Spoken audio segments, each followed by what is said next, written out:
Hey guys, welcome back to the channel. Today's video is a quick video on the Nvidia RTX A4500. I bought this card about roughly 2 months ago, and I did a lot of attempts at research, but I just could not find very much information out there on real world use case of this card.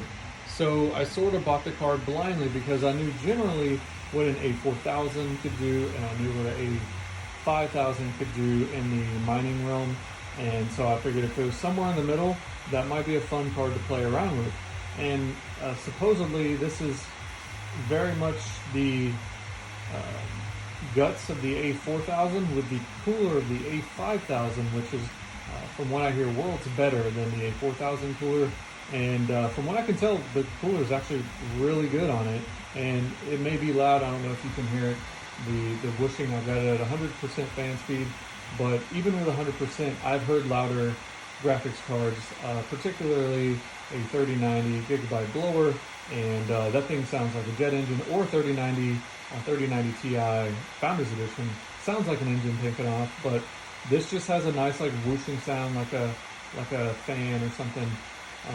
I mean, quite literally, that's what that is. But anyway, what people really want to know, and what I wanted to know, is how does it mine? And so, kind of giving you a range. If you are putting under moderate overclock, you're running it in the 180s on the wattage, you should get somewhere in the high 80s, 80 megahash, 86, 87 megahash at roughly 183 to 187 watts. Now this does have 20 gigabytes of GDDR6 non-X ECC VRAM on it, which I'm not sure if it's the ECC part of that, but there is a ton of overclocking headroom on this card. So whereas in Hive, most cards will clock somewhere between 2500 and 3000 before they cap out and start crashing or throwing rejected shares, this one will actually go somewhere around 3500, 3600 on the overclock, on memory overclock.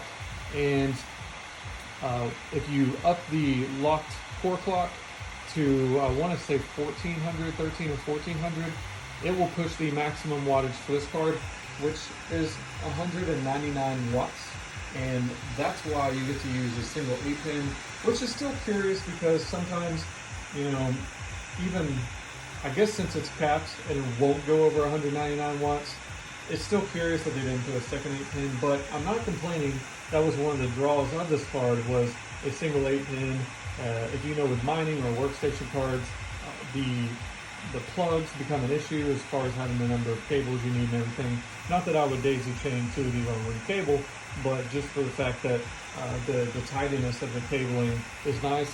I also really like that it's a, that is what it's not a single, that's a double, but it stops right there. There is literally, it is a slim card in today's standard, and there's no backplate on it, but that is not a deal killer for me. Specifically for this kind of card, I'm not expecting it. And it's a blower, and it has 4 display outputs on it, no HDMI, so something to remember. But more than likely, if you're running multiple of these in a setup, or you're running on a mining rig, and with other cards, other Nvidia cards, or AMD, I guess, you're generally probably not plugging in, you're going headless more so. You're running without a monitor. So anyway, yeah, so you can run from 87 on the lowish end, kind of moderate core clocked end if you want to run it kind of cool, or I think I got somewhere around 93 or 94 when I was really pushing the clocks to its absolute limit. And I didn't want to do that for too long, but I did want to see where it could go. And it will run 93, 94-ish at 199 watts. And it does run, even though it's not the X GDDR6 memory, it does start to run in the kind of low to mid 90s, depending on the environment you have it in. Now, if you have it in an air-conditioned environment, it'll probably sit somewhere around 88 to 90, and that's generally where I keep it inside the house. But I had some questions on, okay, great, it mines Ethereum well, and Ethereum Classic, and by the way, don't try to mine it on Flux or anything like that. That is very core intensive, because you will probably be disappointed with the results. I can't remember what I was getting, but I want to say it was somewhere like in the 30s to 40 sols. I should probably test that again at some point, but I mainly bought it for Ethereum mining and to run off this badass memory. But how does it do in gaming, you wonder? Well, I just ran a time spy. I ran a, let's see, what core clock was I running here? I was running 100% power at 80 GPU and 1700 on the memory, which 3400 on Hive. I probably could push it to 1800 and squeeze a little bit more, but I don't want to run it till it crashes. I just want to kind of see generally what is the sort of upper end on the gaming performance. And I was quite surprised. I expected somewhere around 3060 range as far as the results.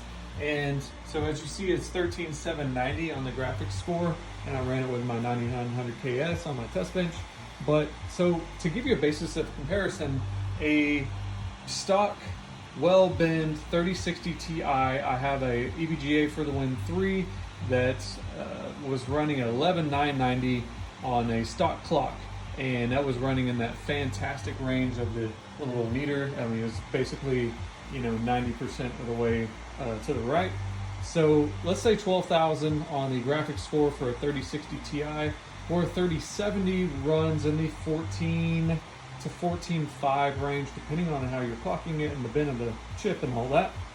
So this basically puts it sort of smack dab in the middle of a 3060 Ti and a 3070 RTX Nvidia card on a gaming scale. So good information if you ever wanted to know and you ever saw this card and you were like, hey, you know, you're trying to type it, and you probably will get some mining performance numbers by now, but you know, just as a real world, like, hey, is it flexible in a setup where maybe I want to run this and do some CAD drawings and do some video rendering and things like that. I don't necessarily game all the time, but if I want to jump over into gaming and I want to, you know, I want to play a Call of Duty or something like that, you know, how does it perform? Is it worth, you know, having it so that I also can game on it? And to me, the answer is quite loudly yes. I mean, especially like if you're at a 1440p setup or less, you will have no problems running this on some of your favorite games on the A4500. So anyway, that's all I have. I don't have a whole lot of visually to show you. It is a quite sleek and beautiful card, and you know, for what it is, and but I wanted to keep it short and also informative on if anyone was ever wondering, anyone ever saw one randomly on Marketplace or anything like that. This is what they do, and it's quite good. It's not retail around $2,000 good, in my opinion. If you can get it around, you know, $1,000, $1,200, something like that, that might be a good little snag. And it's a very interesting card and a piece of technology. So anyway, I'm going to wrap it up there, but thank you for watching. If you like what you see, you want to see more, I have more niche technology things that I want to get videos out. My production value, as you can tell, is not anything crazy, but I just really want to get the information out until I can start working on the editing and things like that. But I do plan on putting more videos out of some really cool equipment that I have, and hope to see you along there. Like, comment, anything like that. If you have any questions or have any comments or anything you maybe want to see me test in the future, I'm open to that. So anyway, thank you for watching. Y'all have a great day. Goodbye.